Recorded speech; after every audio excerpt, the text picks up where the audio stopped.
let's get started. Welcome, everybody. I have just got back from the HGSI seminar last weekend in Palos Verdes, and while I was there, I had opportunity to talk to various people, attendees, about some of the integration points between HGSI and EdgeRater, and I promised that I would do an online session just so that we could get everybody on the same page, knowing what the integration points are, how to get set up, and there are a few new steps. If you've been away from EdgeRater for a while, there's a few new things that you can do, which will give you extra information. So I'm going to go through those.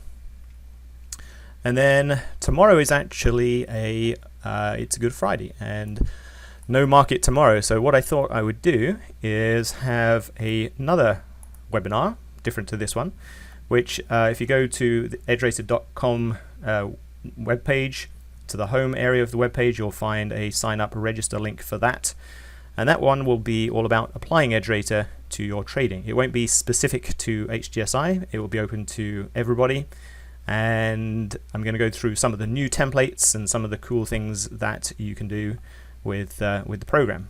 So I'll probably send out another email to remind you about that, but if you want to get a head start, you can go to the homepage and register for that one right now. That will be tomorrow morning Pacific time at 10 a.m. so it's 1 p.m. Eastern.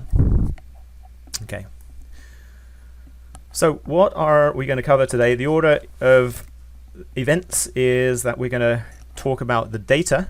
First of all, everybody here is an HGSI user, and we all are familiar with this screen right here. So if we're familiar with that screen, then that's a good starting point. So what do we need to do to integrate and get data into EdgeRater from HGSI? So getting data from the HGSI database into EdgeRater, and the steps to follow to do that. Fairly basic to get started, but there's a lot of new users, so I do want to cover the setting up steps for everybody, and we'll go through this reasonably quickly. Remember, you can always review the video to review. So first off, within HGSI, there are two ways to get lists of information into EdgeRater. So you always have your designer, and if I bring up the designer, I think that popped up on a different screen. Yes, it did. I'm going to bring that over here. Okay, so in HGSI, you have your designer, and in the designer, you can see different reference groups, you have different smart groups, and then you have your own set of user groups. So all of that information is valid information that you might want to copy over into EdgeRater. So I'm just looking at the chat. A few people are having trouble with getting the audio working, and as I mentioned, that could be an issue.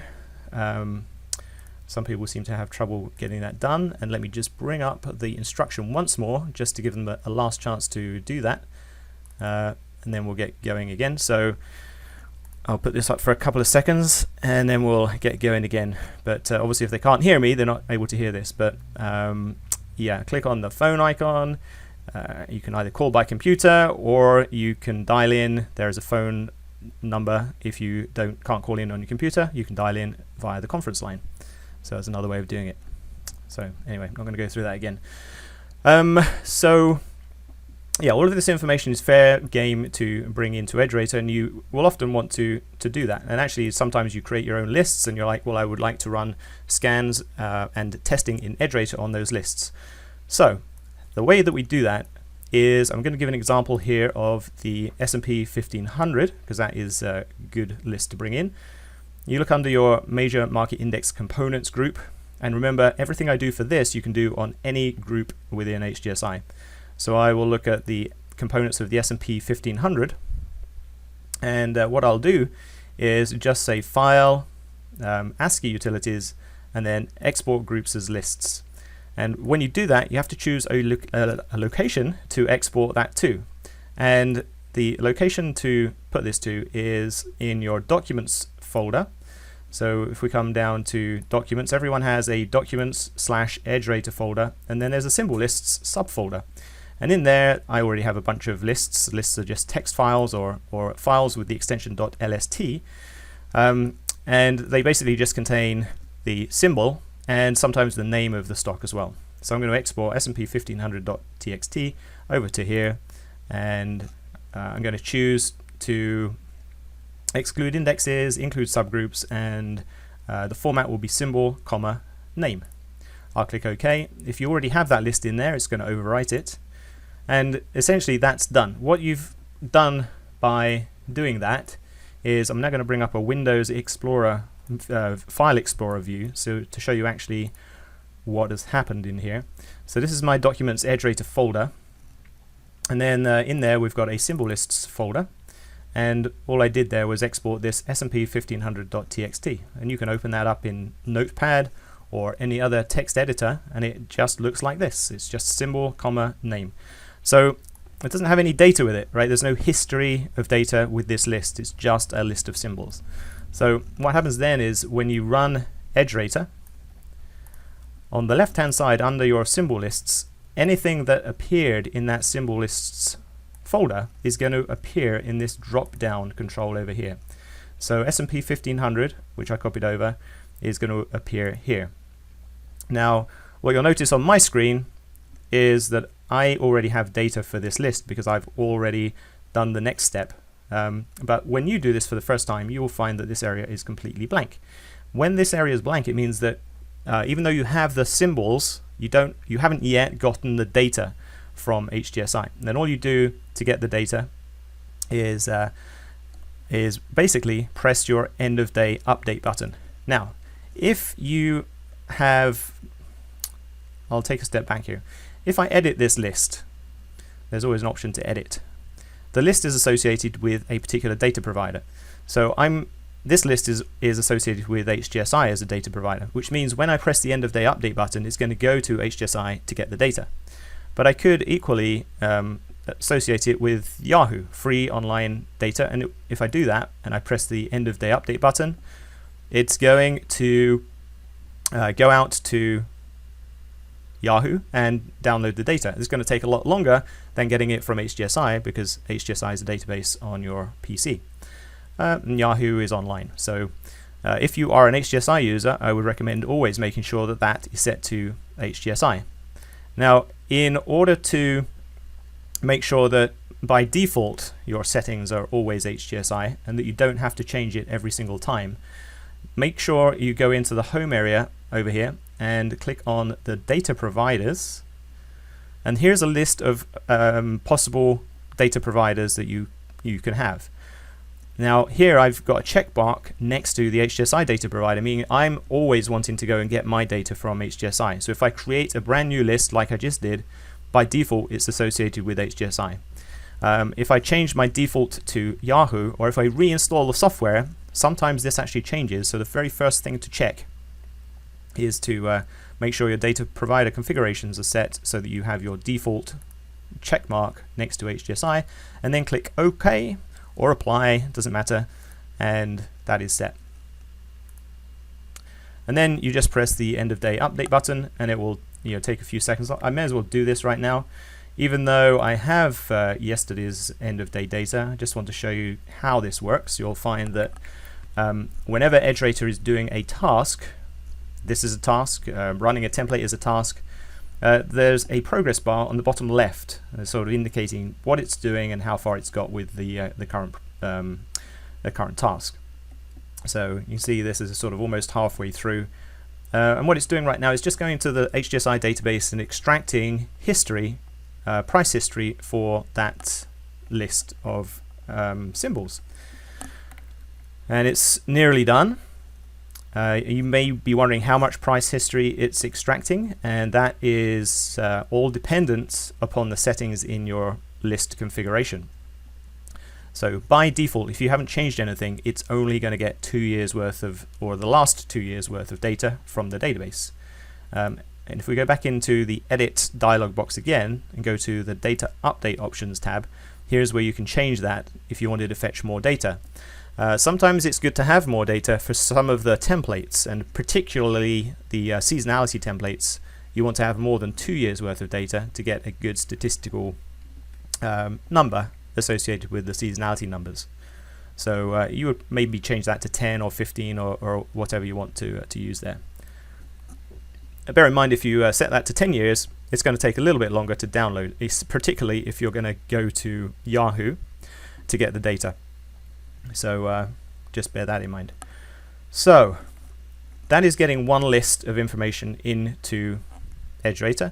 It's a good way to do it. It's the way that mostly I use. There is another way to do it. Obviously, if you're an HGSI user, you are very familiar with the warehouse and you do a lot of work within the warehouse.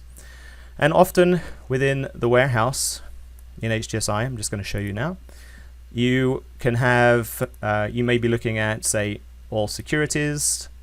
You may have got a filter working in HGSI. I'm going to quick pick something at random over here. Maybe I'll choose, let's have a look, see if there's anything. Here we go, stock wolf packs up 1 day. And as soon as I select that, you see my list of securities has gone down from the 8200 down to 1618. So this has already done some filtering for me. It hasn't created a group, so I can't go to the designer to export this as a group. But what I can do is just say File, Save List As, and then make sure we're in that directory I said before, EdgeRater symbol lists, and then just hit first of all, in this case, you want to choose a name that's more appropriate to what you're exporting. Because your group that's selected is the All Securities group, it's defaulting the name All Securities into the file.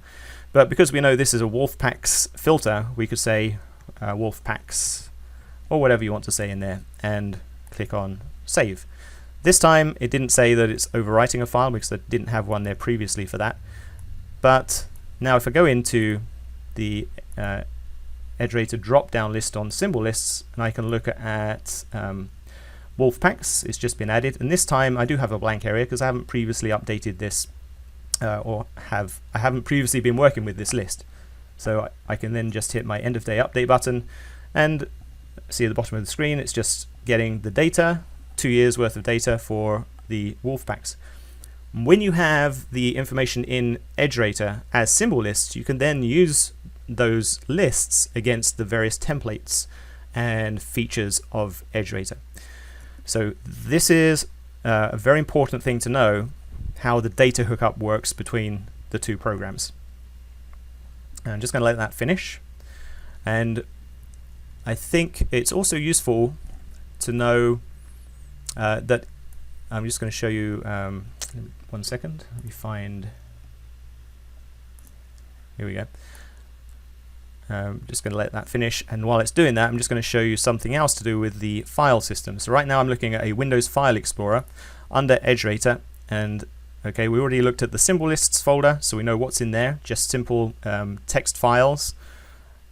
1 second here. Right, simple text files are in here, but what you've also got is there's a snapshots folder, and in the snapshots folder, this is the actual, essentially the data. So whenever you do a download end of day data from HGSI or from Yahoo, it will produce files within this snapshots folder. So a snapshot is essentially the data. And you'll always have two files. There'll be an .erd file and a .eri file. You don't actually need to know this, but it's useful to know sometimes if you want to know where the data is. For instance, you might want to be cleaning up your system and deleting files, and so you might like to know what these files do.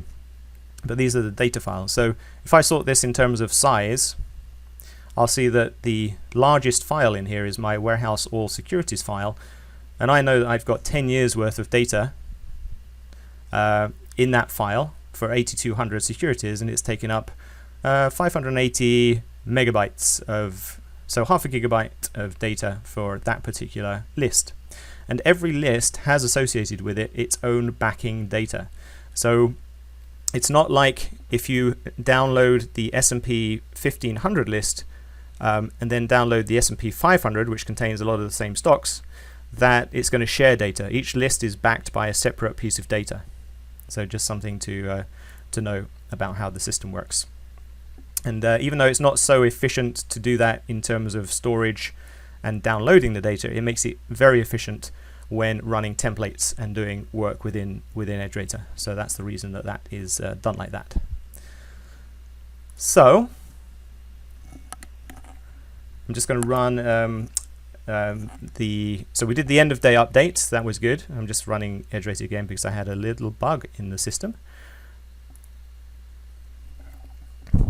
And by the way, I've been running EdgeRater every day for probably the last, I don't know, several years. But within the since the last update, I haven't actually had the program crash on me. So this is kind of a good time for it to crash, is it not?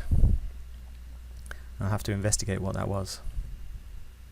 Anytime you see the program crash, by the way, it will say send error report. Please go ahead and do that, and I will end up getting eventually, not right away, but I'll end up getting a list, but I won't know who it came from. All I'll know is that there was a problem in the system, and I'll be able to track it down. But don't expect a reply from that, because I don't have any more information other than that there was a bug. So anyway, we've got the wolf packs in here. Now you'll notice that this is updated from April the 1st, which was 2 days ago. Today's trading, even though the end of day has finished, we don't have data yet from HGSI. It's not fully updated. Won't be available for another couple of hours. So what you can do while you're running in the middle of the day, while the market's open, is you can hit this button here, which is your intraday update button. And that will very quickly, I'll just do that right now, so you see how fast that worked. Right now, so it's actually updated this list of 1,600 stocks with intraday data. Because the market's closed, then it's actually given us the close price of today. So it's a way of getting the close data, or it can be a way of getting the close data 15 minutes after the market's closed. But if you also run this during the day, you're going to get 15-minute delayed market data, which is good for doing certain things. And if you know HGSI and you're familiar with Ian's %B buckets report, then you can now run the %B buckets report intraday. That is a brand new thing just added in the last update. So I'll just quickly show you what that is. The %B buckets report, and we normally run this on the S&P 1500 list. And if I hit my intraday update button on that, you see now I've got the data is already completed.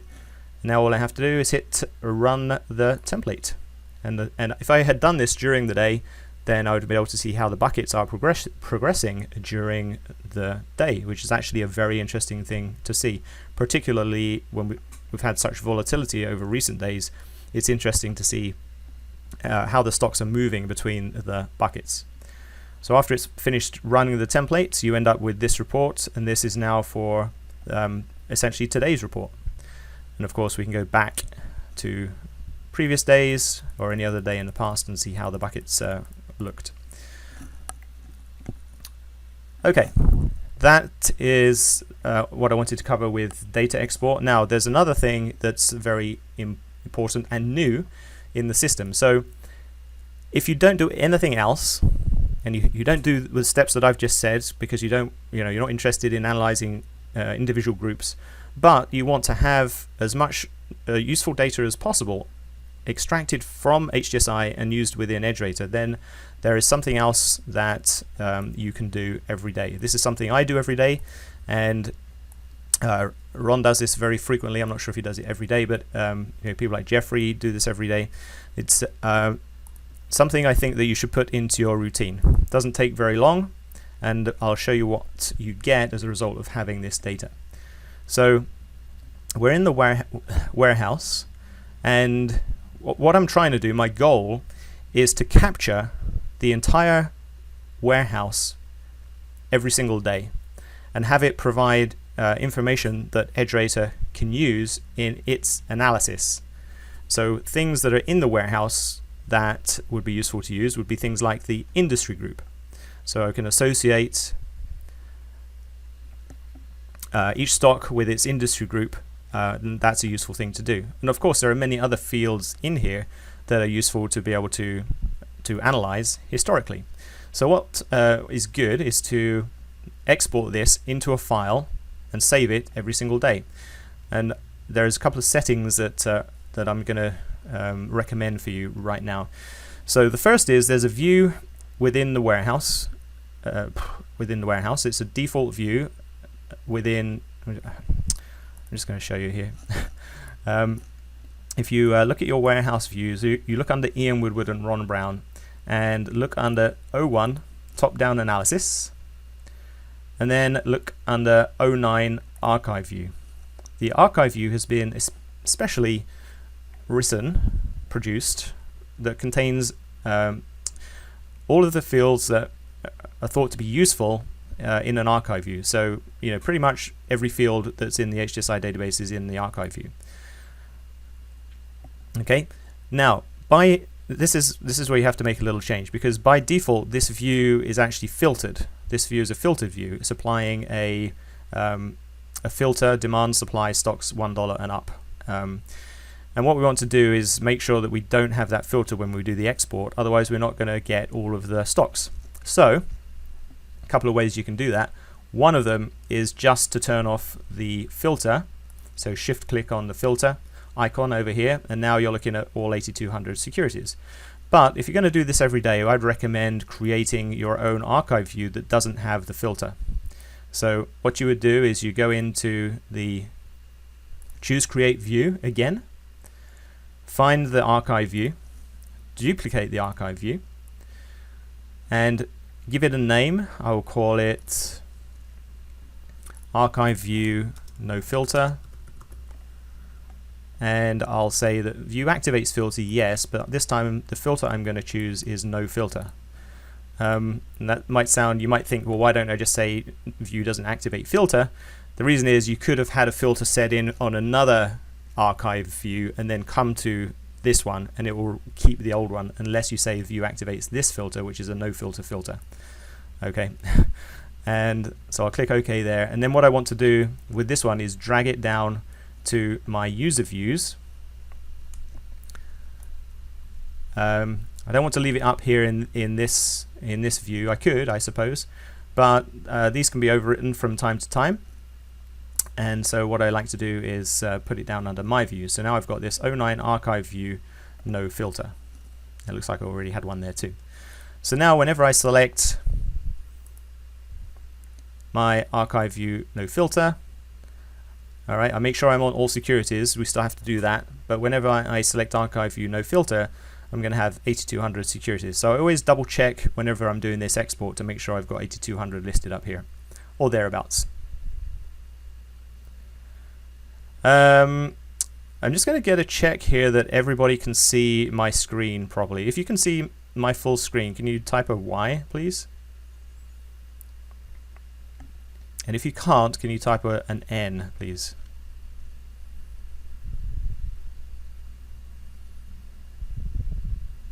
Okay, thanks. John, I'm not sure what's going on with your computer, but it looks like most people are able to see the screen.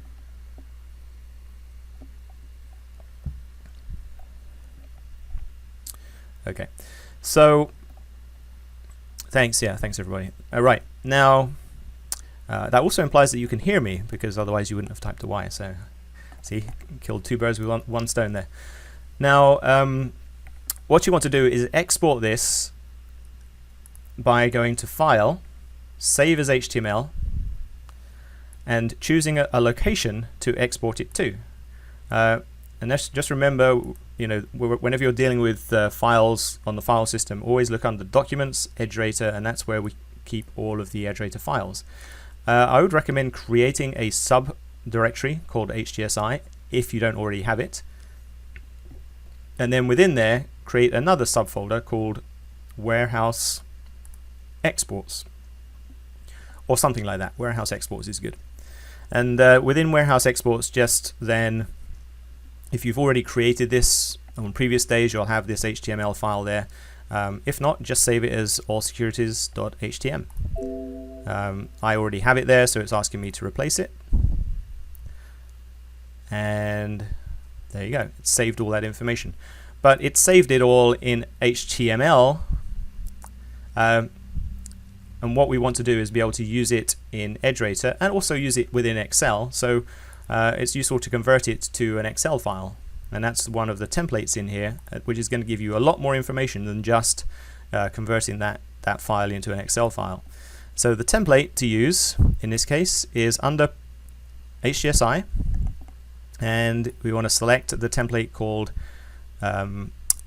Generate Indexes from Warehouse HTML, and change your settings. And once you've changed this once, it's going to be set for you to use every day at the same location. So I always export the file to the same location, so I don't have to go back in here and change the setting every time. And my settings are set to get this from where I just exported that file to. Okay, and then I will hit run. I'm not going to hit run here because actually the processing that goes on in this case is a 5-minute process, which at the end of that process you will end up with the following symbol lists. You will end up with an all securities symbol list containing 10 years worth of data, completely up to date. You will end up with an industry group indexes list containing 10 years worth of equal dollar weighted indexes that have been calculated by EdgeRater using equal dollar weighting calculation. And you will end up with major industry group list of indexes, sector indexes, and also SIC code group indexes. Now, the useful thing about having the indexes within EdgeRater is that there are a number of templates that are really useful to run against indexes. For instance, group rotation is a good template to run against the industry group indexes. Seasonality is a good template to run against the industry group indexes. So when you've done this process, if you make this part of your routine, I do this every morning before the market opens, just to make sure I've got the latest data. And then everything is set up, and I know that I can then, at any point during the day, go and run those various reports. So I want to show you there's a new thing with group rotation. So let's run this on group rotation. So group rotation template is under Pro Tools. And if you look under, there are 3 templates in there right now, but one of them is the group rotation template. And I want to run this on my list of industry groups. So I select Warehouse Indexes Industry. You can see now I've got the list of 177 industry groups, which are in my list on the left. And now I can choose the time period that I'm looking to detect group rotation over. I'm going to leave it as a default 22 and 5, and then I'm going to hit run on there. This is something that I showed while we were at the seminar, and I just wanted to, now you know how to get the data into EdgeRater. I want to show it again. And something that you don't have yet, but in the next day or two, there will be an update to the online templates with 2 modifications that were made during the HGSI seminar. So the modification in this template is just about coloring. So you can do everything that I'm doing here right now, except you won't see the coloring. And this shows you, the first screen will show you just the top 10, bottom 10 in terms of ranking of the industry groups over those 22 days, smoothed over a 5-day smoothing period. But if I go down in this worksheet to the average rank, here's where the coloring comes in. And the coloring, basically there's a green color. It will be green if the rank is 80% or above. It will be yellow between 80% and all the way down to 20%, and then red from 20% down to 0%. So the percent rank is essentially how the industry group is doing compared to all of the other industry groups over that period of time. So it's useful, obviously, to be able to go back in history and look at all of the colorings. Now, if you're familiar with HGSI, you might relate this to the ranking module. It's very similar to the ranking module, in fact. In fact, if you have your ranking module set to be a 4-week ranking period, and you set this to be, and you were running this on the weekend, so you had a full 4 full weeks, and then you set this number of days to be 20 days, this actually would exactly 100% match the exact rankings that you'll find in your ranking module. So, and I'll just show you, that obviously came up on a different screen too. Hang on one second.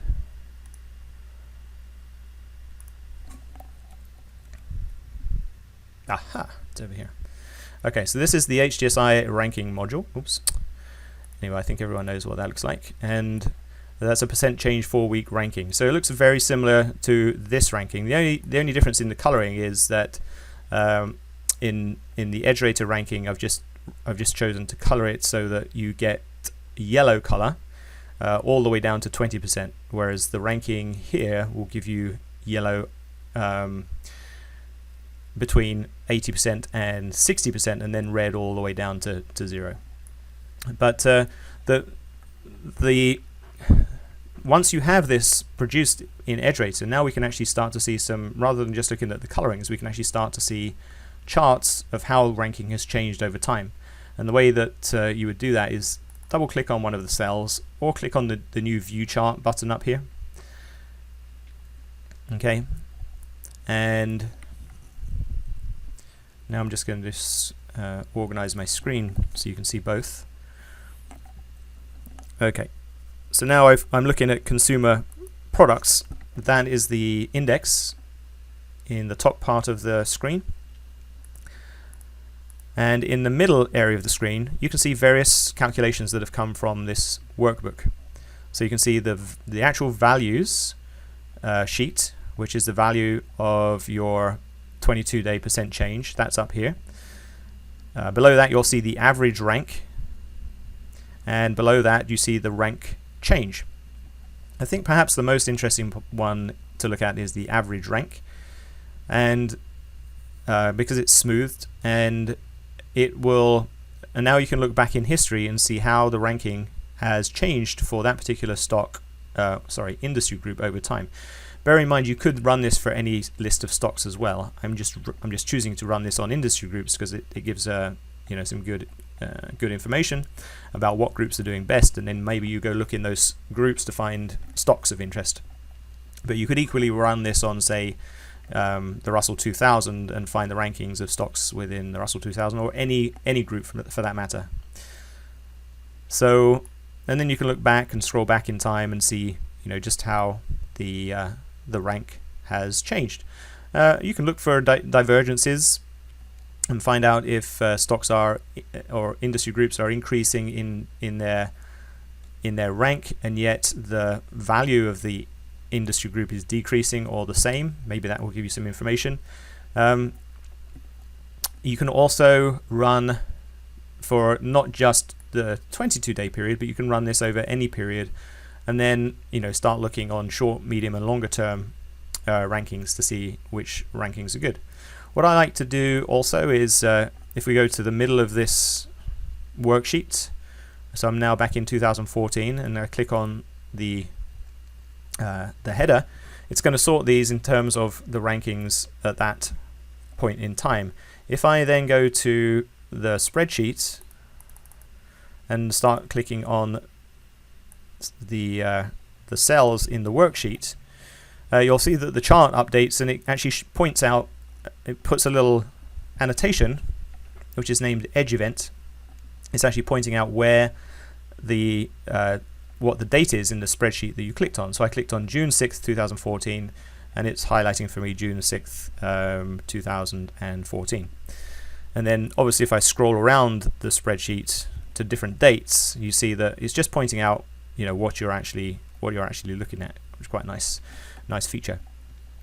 Now, what I also find interesting is if you shrink this worksheet up a little bit, and I shrink it with using Control, and then the wheel on my mouse will shrink the screen, or turn the wheel the other way and it will zoom in.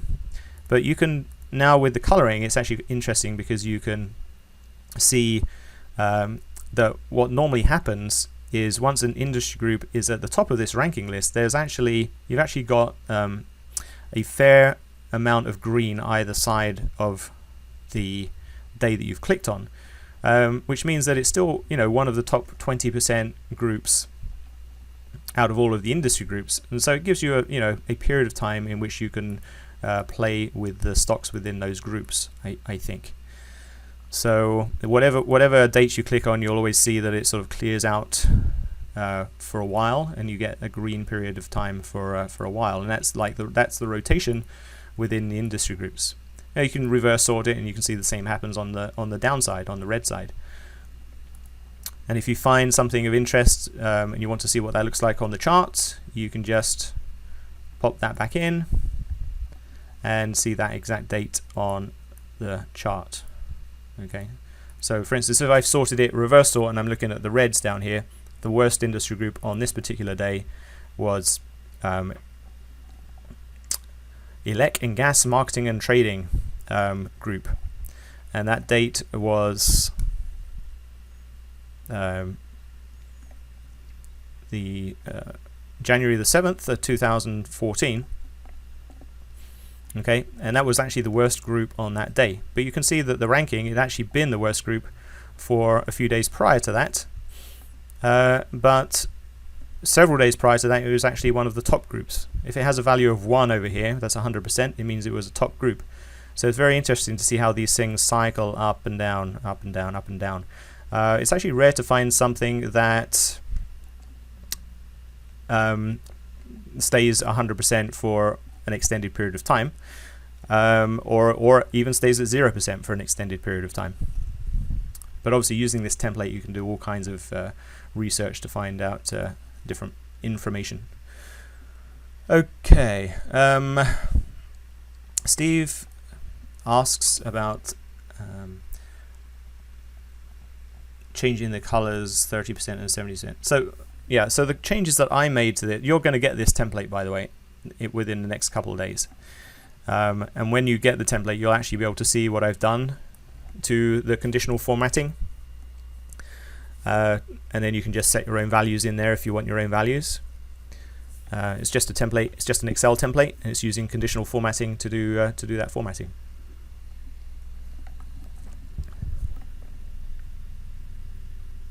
And if you want, does that make sense? I could go into more. If you actually want to see that template and see how to do that, I'll show you. But if you want to, let me know. Otherwise, I'm just going to continue here. I can always show that at the end if you really want me to. So yeah, so we looked at archive, export, useful for group rotation, also useful for seasonality.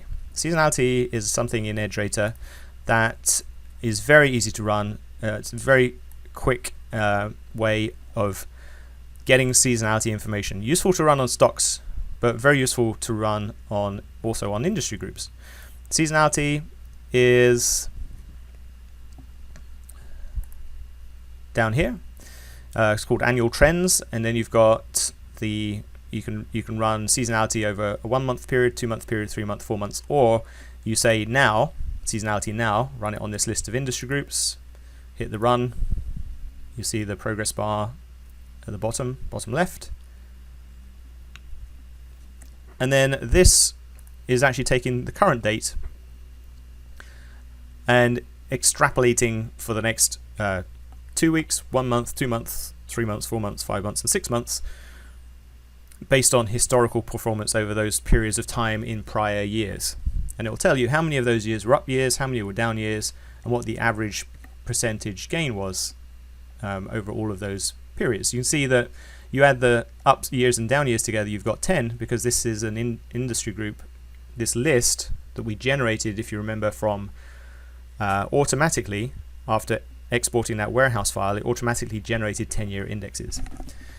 And when you're in this template, you can then choose your filter. So if you were interested in the historical performance over the next 2 months of these industry groups, you can do something like just sort by the number of up years versus number of down years. That's always a good thing.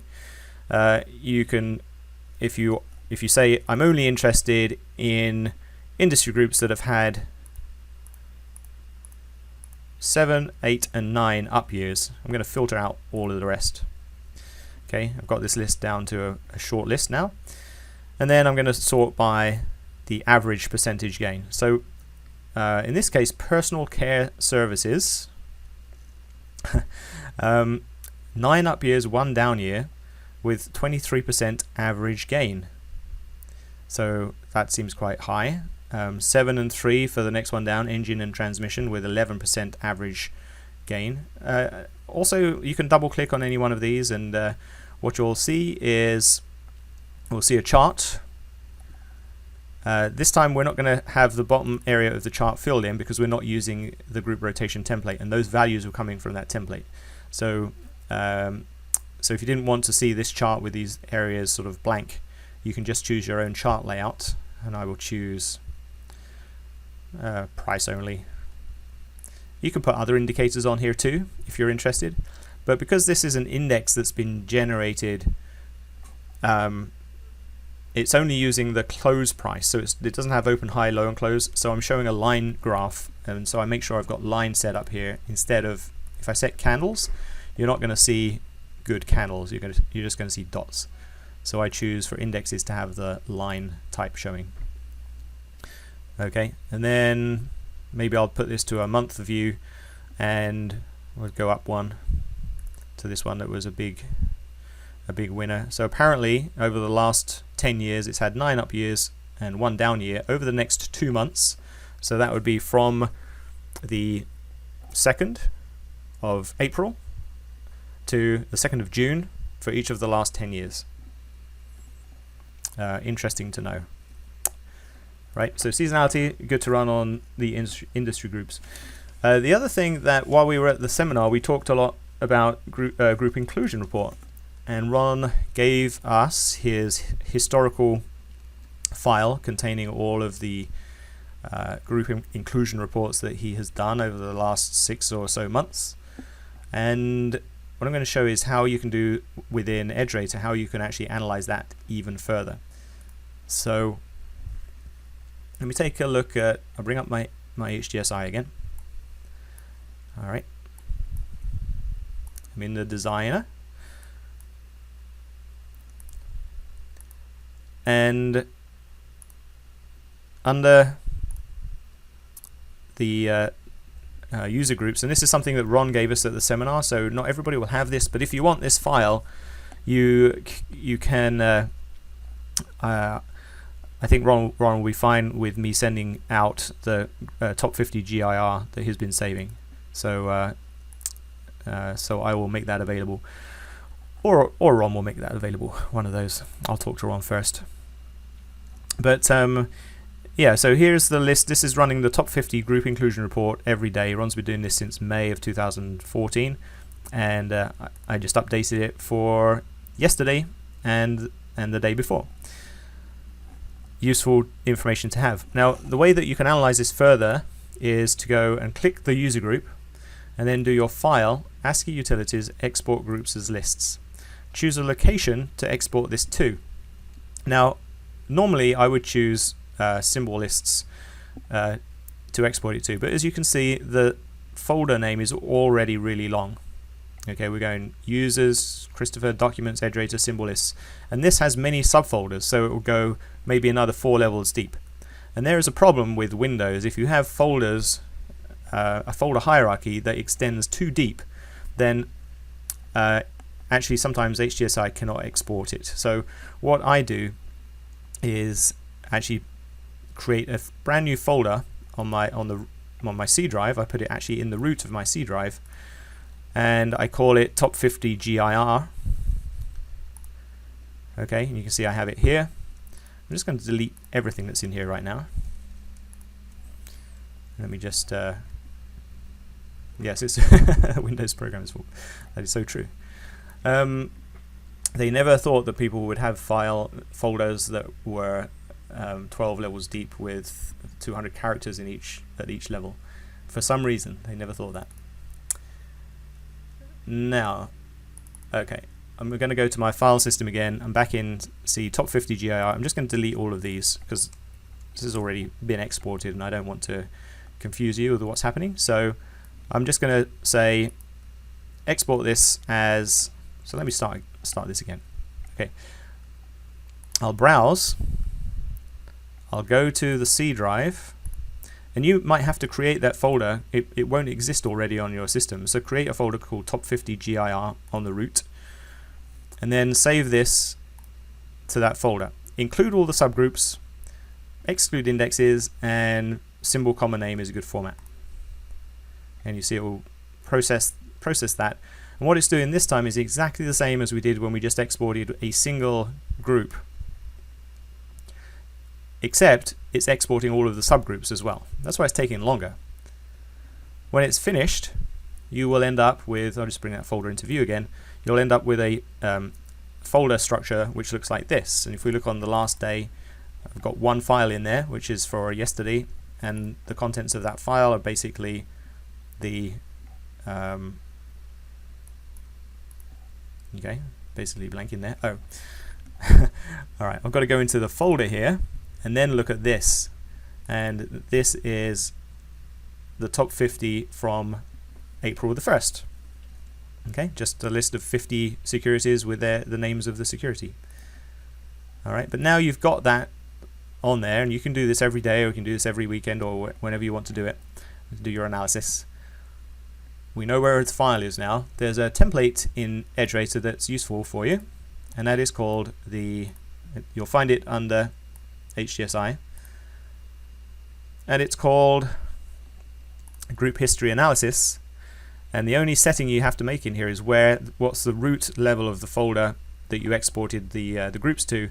And remember, mine was on C /top 50 GIR. But if you change settings, you can just browse for the folder that you want. There's a couple of other options in here, and that is you can exclude groups if they contain a certain name. Useful if you've got a whole mixture of group inclusion reports all messed into one sort of tree level. You can use this to kind of pry them apart, but I'm just going to leave mine set to blanks for those entries. And then what you do is you hit run, and quickly enough you will come up with this report. Now this has been changed. This is something I worked on with Robert when we were at the seminar. So you don't have this. You won't have these 4 columns until I do the update in a couple of days' time.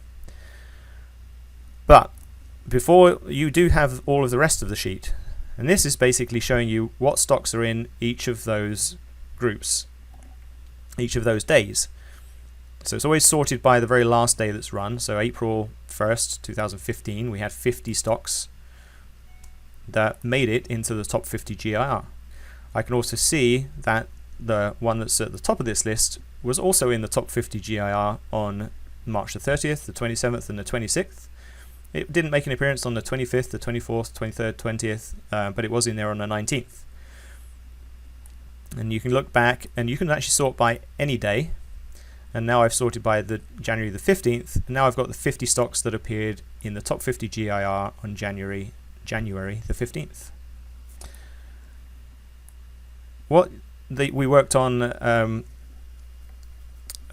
with Robert was this idea of, often you want to say, I'm really only interested if a stock is making it into the top 50 GIR for the first time.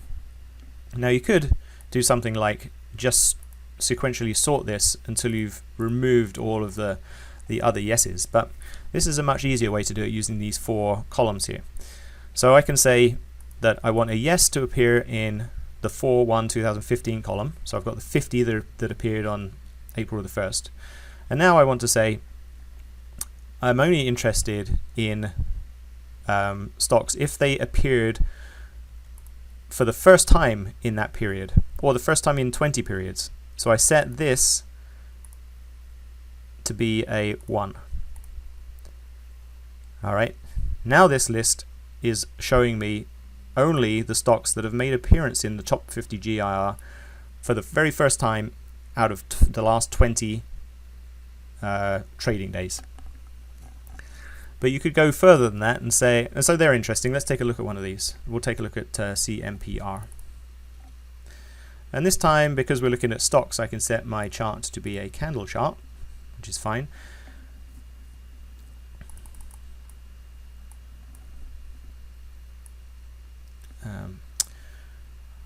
Okay, hang on one sec.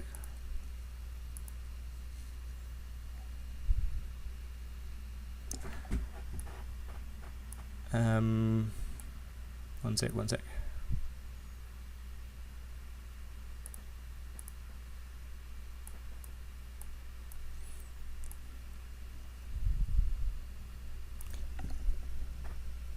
All right, so I'm just going to select warehouse all securities. Okay, and I've got up to April the 1st in my data for the all securities. Okay.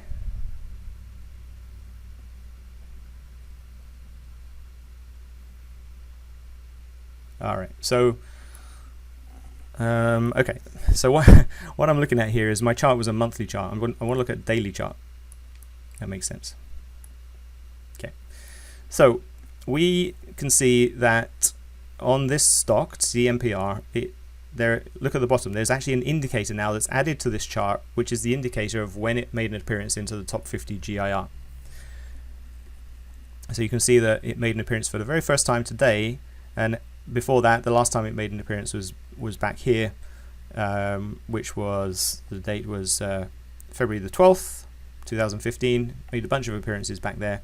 But look, today, it's actually had a little breakout. When I say today, that was actually yesterday. Not sure how it did today. We could always do an intraday update and find out.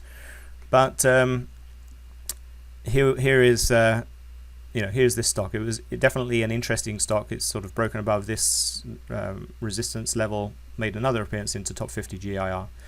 And I can go through this list very quickly just by scrolling down through it. You see I've got my cursor set over here on the spreadsheet, on the cell, and as I use my arrow keys on the keyboard to go down through my list, I'm now seeing the stocks that have made an appearance for the very first time in the last 20 days. You could do something like, say, I want that, so let's clear the filter from there.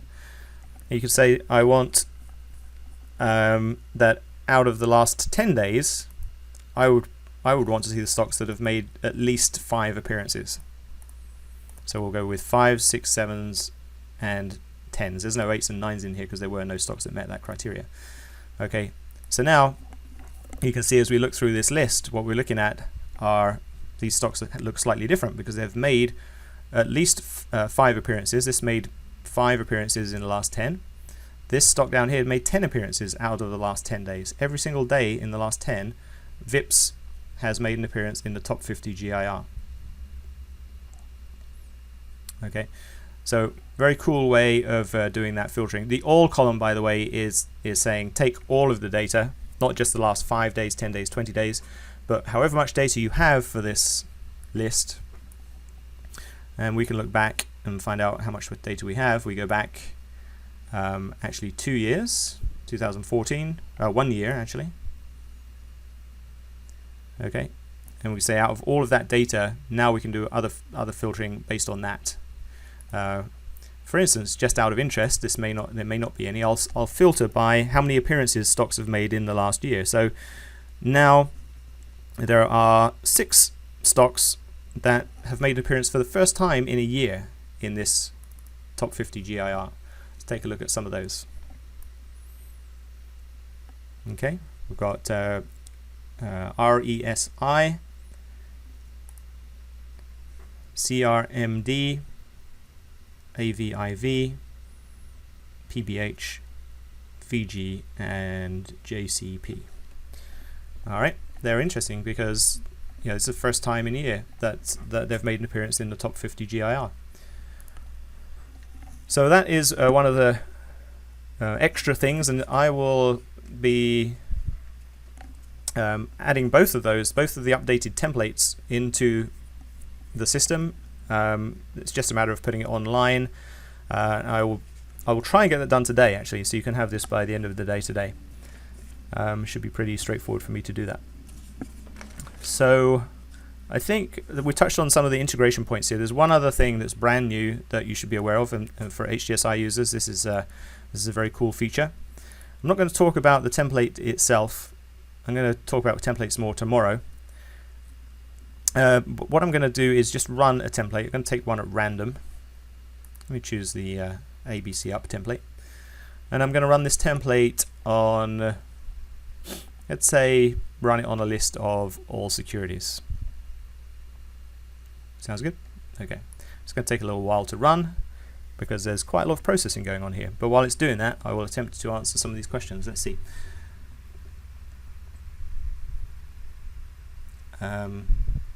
Yep, it's always been always record these things.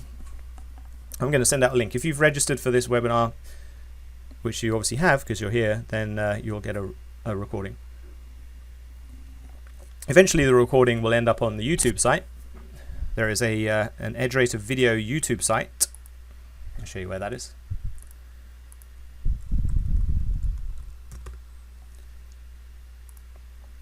This is where you can find old webinars. If you go to EdgeRater video,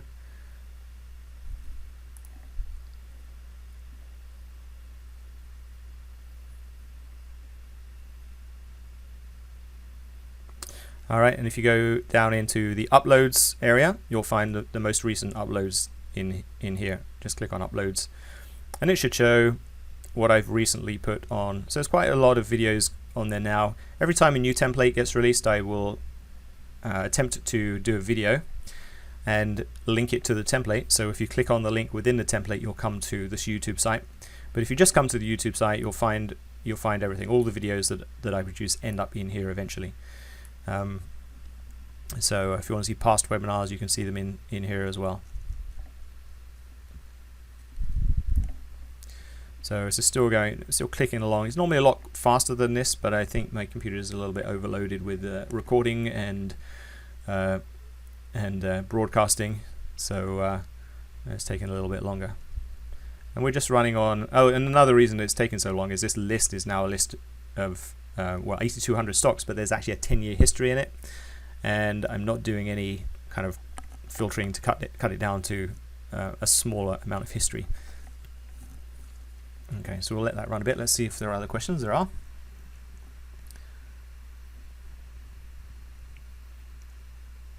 Okay, so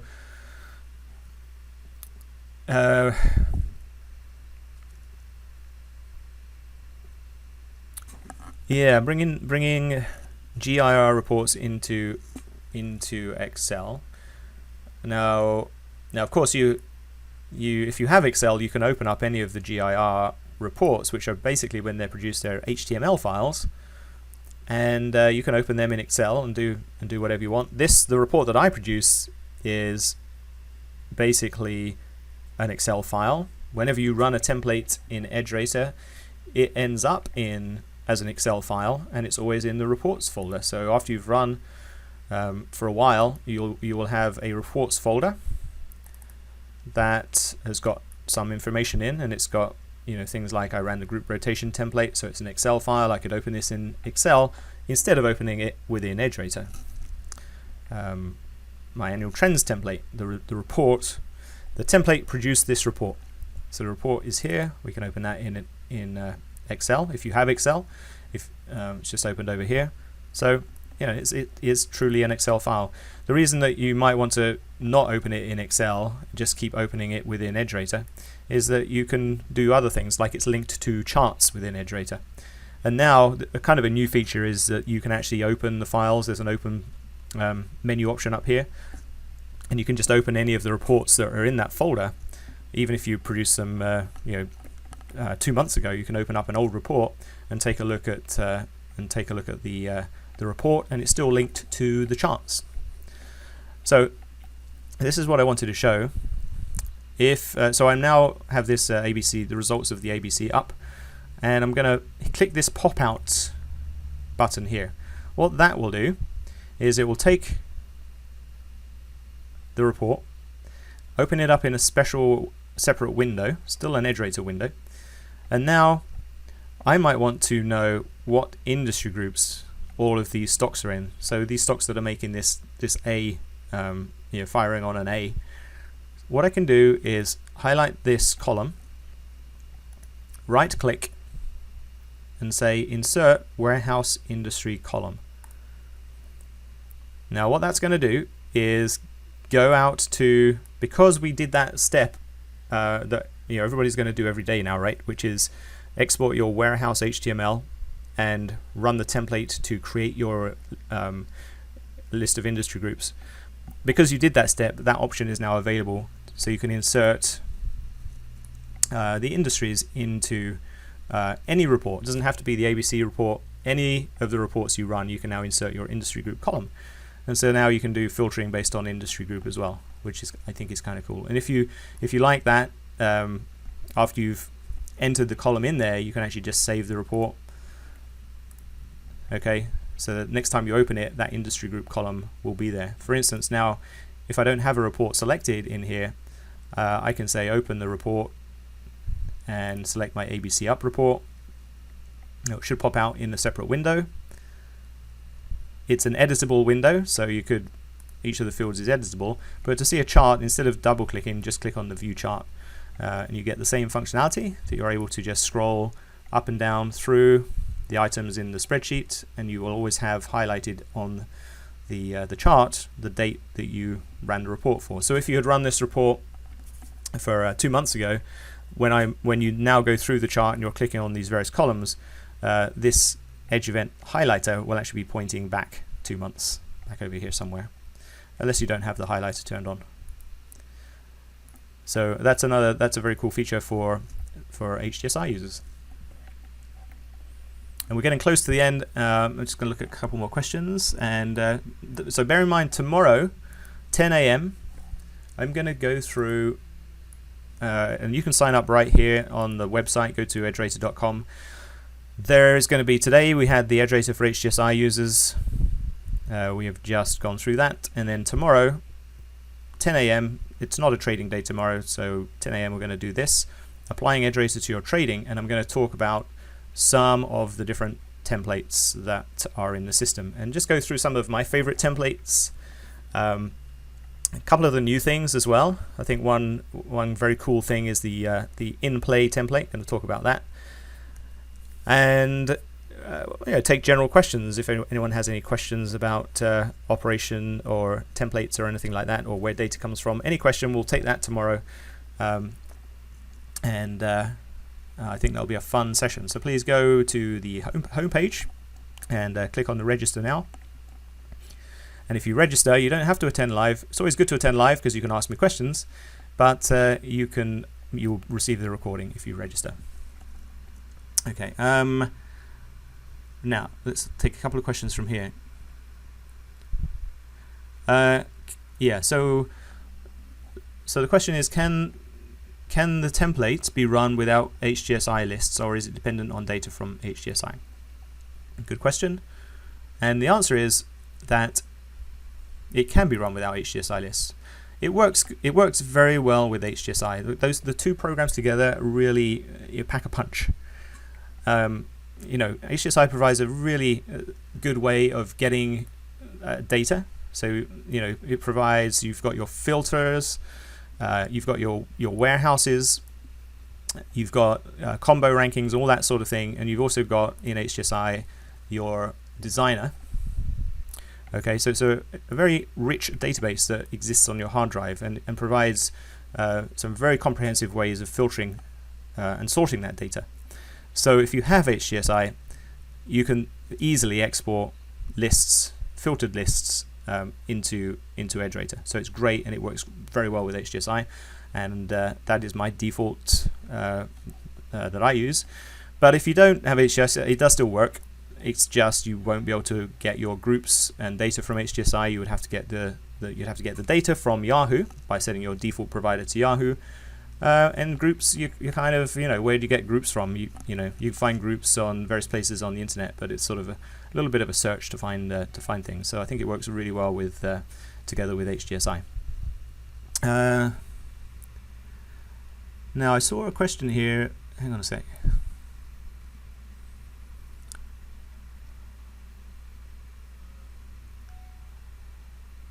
Yeah, Brad, that may be the issue. Stephen, your EdgeRater should have the WMB Pro templates. Now, whenever you run EdgeRater, if you see red here instead of green, it means that you don't have the latest template set. So if you ever run the program and you see red there, click on Get Latest Templates. What that will do is go to the cloud, and it will download the latest templates. That's what's going to happen. Probably tonight there will be a rev of the templates to 2015.4.1, which will contain these two additions that I talked about. So later tonight or tomorrow morning, if you see red in here where it says my version, your version will say 2015.4 if it's green right now, and it will tell you what the latest version is, and you will need to click Get Latest Templates to get that. That's probably why you don't have the templates. And if you have accidentally deleted templates from your hard drive, just hit Get Latest Templates again and it will re-download it. There's no harm in re-downloading. Okay. Yep,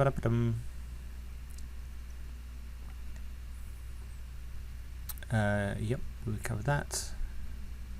Yep. Yep. Thank you, Steve. Right. So certain lists change over time. The list of S&P 500 stocks, S&P 1500 stocks, Dow Industrials even changes. We had a change recently in the Dow, right? So obviously, because the contents of those lists are changing, then you regularly should re-export the lists. In fact, the S&P 1500 list changes quite frequently. You'll find 2 or 3 stocks a day change in that list. So always a good idea to refresh your lists by doing a fresh export. It's very easy. Designer, you select the group you want to export, for instance S&P 1500, find that under under major market index components, S&P 1500, and then you just do what we did earlier and re-export it, and you'll have the fresh list. You should do that fairly regularly. Don't have to do it every day. You don't have to delete the current list first. It will overwrite the list that you if you already have the list existing, it will overwrite it. But what you will have to do is do the end of day update.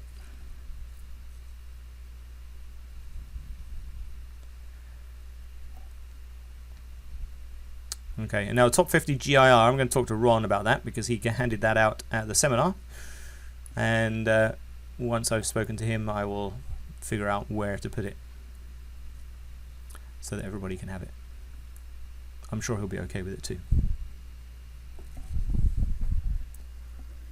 Okay, so we're about done. I'll take any last questions. If not, if there's no questions, then thanks all for attending and see you all tomorrow.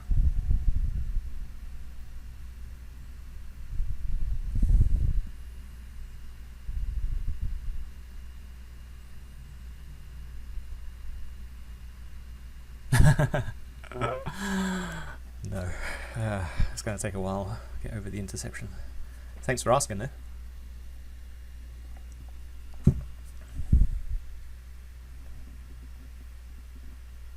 Okay guys, thanks a lot.